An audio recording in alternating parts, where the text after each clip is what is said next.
Some stories don't knock. They slam into you on a Tuesday morning in Manhattan. And by the time you look up, your whole life has rearranged itself around them. That's the day a stranger's blood landed on my shirt.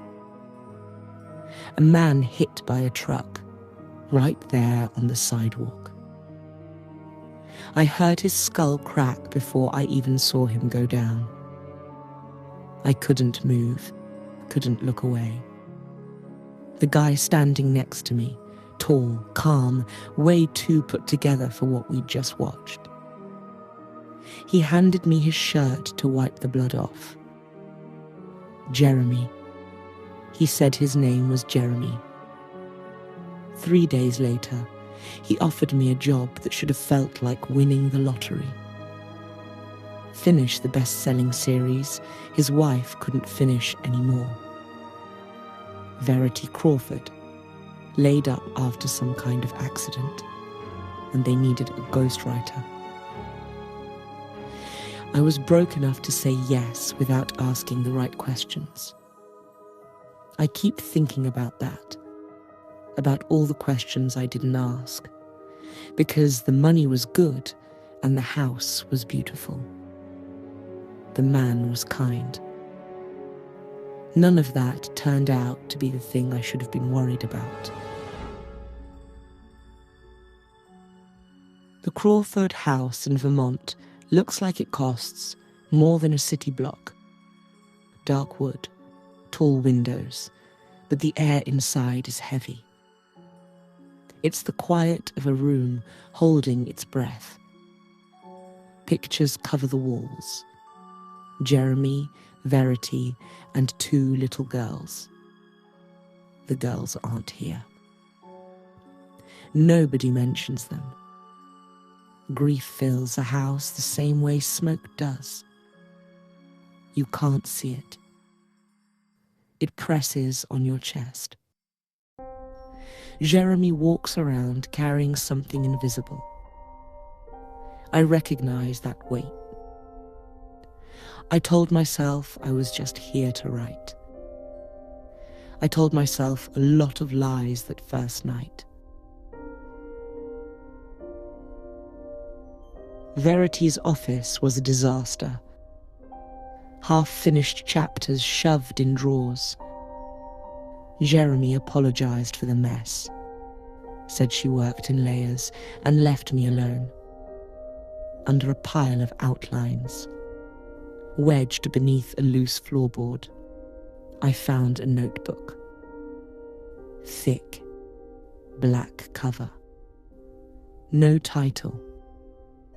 I opened it, expecting plot ideas. Instead, in Verity's handwriting, the first line made my hair stand up.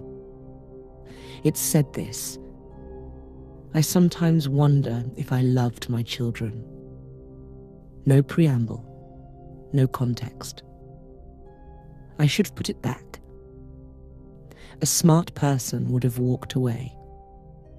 I turned the page instead. Reading someone's secrets is a slippery slope. First, you're curious. You can't look away. Verity wrote about her daughters, like a person writes about a possession they've grown tired of. She described the day one of them died. It wasn't the writing of a grieving mother. The timeline was off. The details were dark, calculated. I sat in her office, 10 feet from her handwriting, while she breathed 2 floors above me. Jeremy would bring me coffee, smiling tiredly, completely unaware. He thought his wife was a victim. I was holding proof. She was a monster. I didn't plan to fall for Jeremy. We started eating dinner together, just us. He talked about his girls in small, careful doses. I listened, holding the manuscript behind my ribs every time he got close to the truth. Here's the dark thought I couldn't shake. If he read what Verity wrote, he'd never look at her the same. A man who finally sees his wife clearly, a man that betrayed, is suddenly available. The manuscript was leverage. I hated myself for thinking it. Knowing that about myself scared me more than anything Verity wrote. Nights were the worst. The house settled with long creaks, and every sound became a footstep. One night I heard her. Upstairs, a chair dragging across hardwood. Slow, deliberate. Jeremy had sworn Verity barely moved. That doctors couldn't explain her state. I stood at the staircase in the dark, listening. It stopped.